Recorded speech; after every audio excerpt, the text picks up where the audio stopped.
Hello, colleagues. I am Anton, a surveyor. In response to our videos where we tested CHC receivers, we got many different reviews, and here's one of them.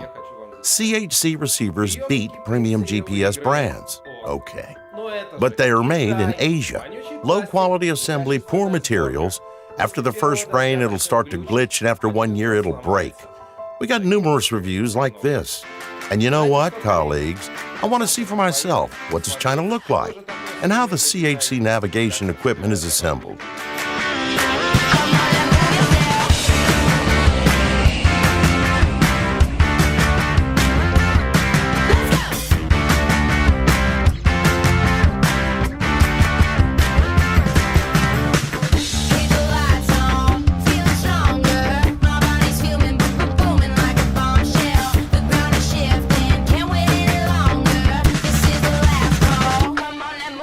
Hi guys, I'm in Shanghai. I came here to show you how CHCNAV receivers are made.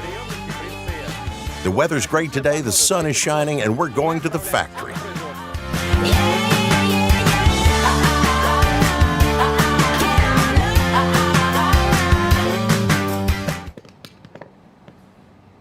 Ni hao, surveyors. Every day we take our favorite GNSS and we go to the fields or to the site with them. And we know practically nothing about how they're made. Today, CHC invites us to look behind the scenes and see for ourselves how high-tech survey equipment is created. And for this purpose, we came to the Technopark, Shanghai Navigation Industry Development. Founded in 2003, CHC Navigation focuses on providing affordable and reliable geospatial products and solutions. An integrated R&D center was included in the early stages of the company, focusing on the development of core GPS, GNSS technology. Just a few years ago, the company was in that small building. Now they've grown and now are based here in this purpose-built 5-floor center. Well, let's go. I'm going to visit each floor of this building and look at all the stages of our equipment production process.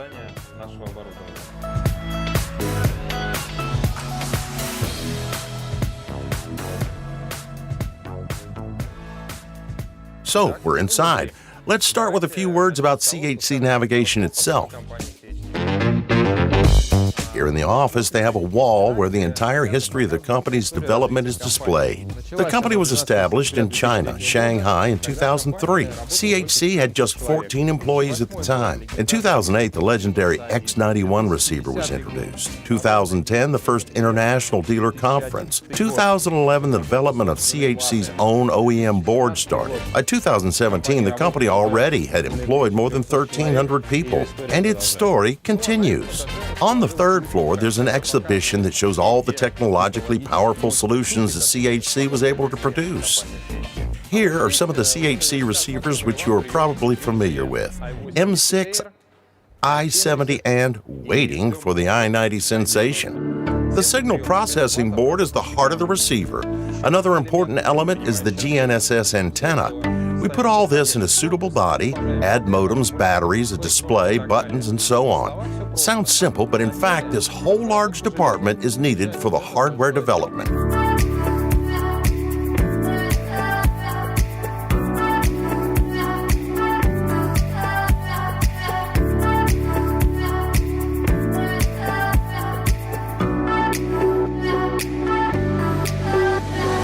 The survey receiver body is not as simple as it seems. When constructing it, many different criteria are taken into account about which we ordinary users would never think of. For example, how to draw the heat from modem's board, how to distribute components inside the receiver so as to achieve an optimal balance to protect them from falling, moisture, high temperatures, and so on. And these guys work solely with the body and its contents. Now I want to introduce to you Leo. He's the chief designer, and he will tell you how to assemble the best GNS receiver ever. Leo says that he pays special attention to protecting the receiver from external impact. That is, from shocks, from falls, and so on. For greater durability, I would say even extreme durability, the receiver body is made of a special metal alloy. And at the antenna attachment point, there are additional stiffeners that provide powerful protection from falling. And to support his words, he wants to show us a few clips where they tested the receiver. Crash test, so to speak.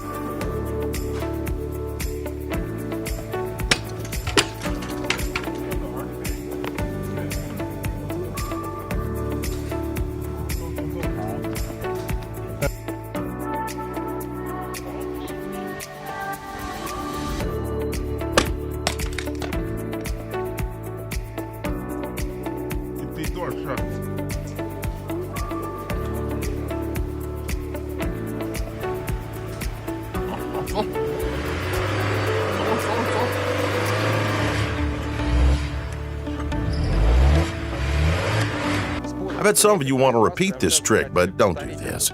We strongly recommend you not take this risk. But I couldn't resist, and I'm repeating this experiment. Wow! I threw the device from my head height even a little higher. It's about 2 meters, and it wasn't damaged. We can clean it and send it right to the store. Careful, this one may be yours. In order to visit the assemblage department, I have to put on this special suit. It'll protect all equipment from my harmful static electricity.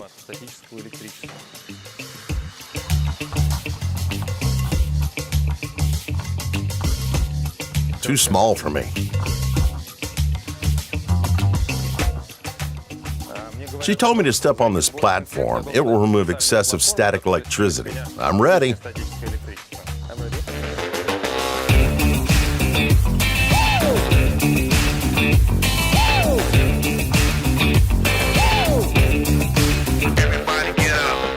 I'm supposed to stay inside these yellow borders on the floor. I shouldn't touch anything.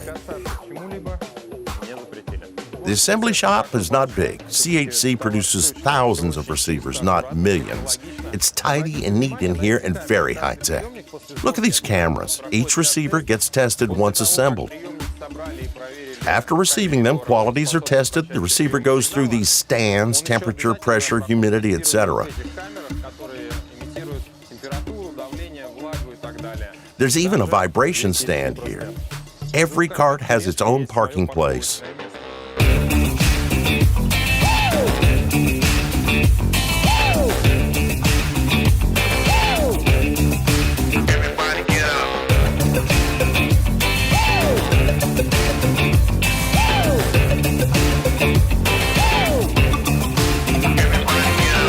Thank you very much. It was informative. Bye. Here's the canteen. Let's see what these high-tech people eat. I would eat something too.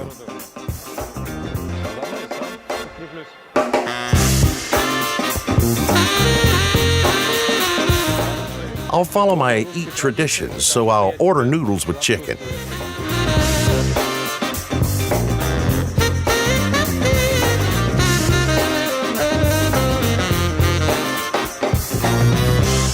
Delicious. I'd even say inspiring. Thanks. And this is the most important department. Microcircuits are tested here. Antennas are developed. Everything here is about signal receiving and signal quality. No idea what these guys are doing, but I'm impressed. They are writing firmware for our GNSS receivers. This antenna goes into the receiver. Here is an anechoic chamber. You won't see such a thing anywhere. It jams all signals. It even mutes my voice.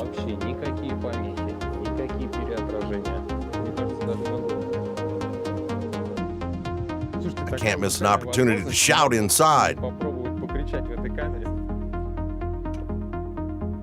Mommy! Guys, I'm done here, guys. Let me out. Anyone there?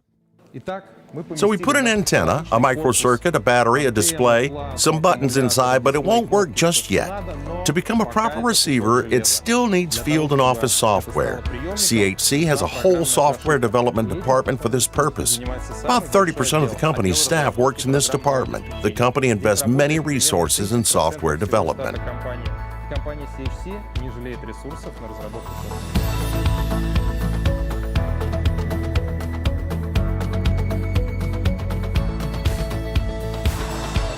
CHC develops all the required software by itself: firmware, field software, office software, infrastructure, and monitoring software. In other words, everything for geospatial needs.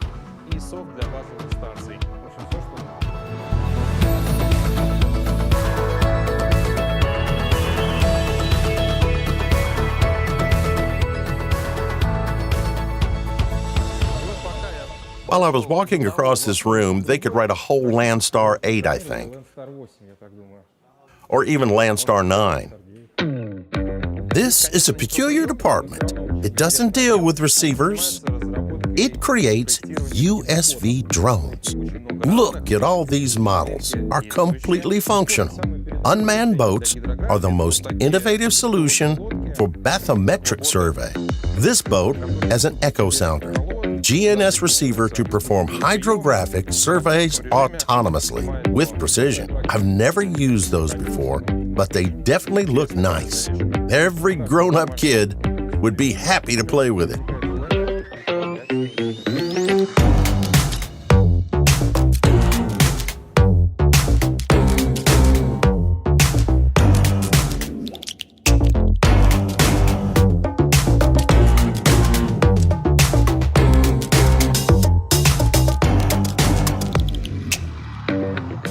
CHC Navigation Factory makes huge amounts of geospatial equipment.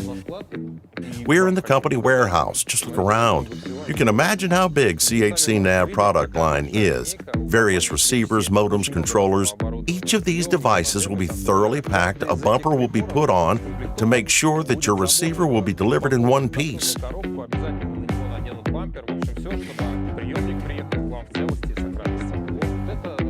These boxes go to Malaysia, this one to Europe, this one to the United States.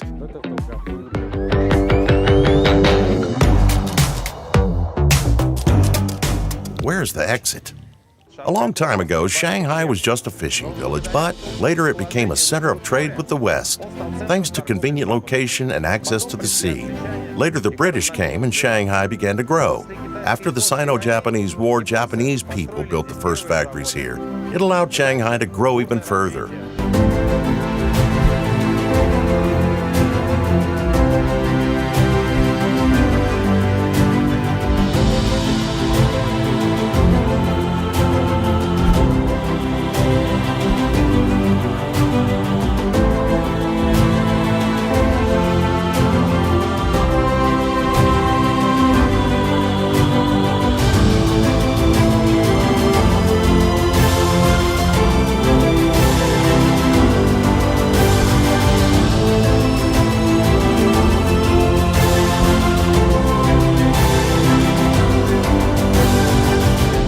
Here it is, the final product of this complex technological chain, GNSS satellite receiver.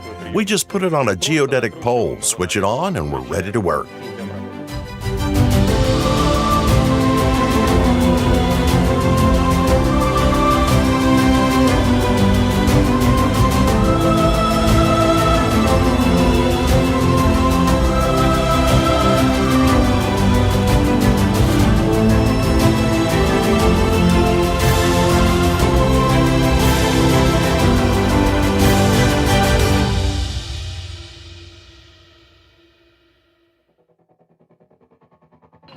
Shanghai impressed me with its magnitude of technologies and speed. But most of all, I was impressed by the people, so dedicated and hardworking while also friendly and smiling. This really is the best place to make the well-known CHC navigation equipment. I hope you liked our tour. My name is Anton. Accuracy is normal 1.